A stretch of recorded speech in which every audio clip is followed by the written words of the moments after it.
तर मंडळी 2 दिवसाखाली मला एका दादांची कमेंट आली की तुम्ही घरची कहाणी असते आणि तुमचं घरचं गारानं कशाला सांगत बसता की तुमचं घरचं गारानं कोण ऐकत बसलंय.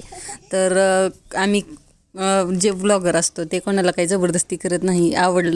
ज्यांना आवडतात ते बघतात, भरभरून प्रेम देतात, लाईक करतात आणि खूप छान छान कमेंटसुद्धा करतात. आता तुम्हीच सगळे खूप छान छान कमेंट करताय आणि माझ्या गावाकडच्या व्लॉगला खूप छान सपोर्ट करताय, रिस्पॉन्स देताय. तर तुमचं असंच प्रेम राहू द्या. असं निगेटिव्ह कमेंट करणारे एखाद दुसरं असतंच, तर ते त्यांच्याकडे इग्नोर करून मी माझं काम चालूच ठेवते. तर तुमच्या आशीर्वादाने असाच सपोर्ट करत राहा, आपले सबस्क्रायबर वाढवत राहा. जे गावाकडे राहतात त्यांना याचं काही कुतूहल नसतं, पण जे शहरात राहतात त्यांना गावाकडचे ब्लॉग बघायला खूप आवडतात. त्यामुळं मग ज्या गावाकडच्या ज्या गोष्टी शेअर करण्यासारख्या आहेत आणि ज्या नवीन आहेत त्या मी तुमच्याशी शेअर करण्याचा प्रयत्न करते. तर व्हिडिओ कसा वाटला सांगायला विसरू नका. आवडला असेल तर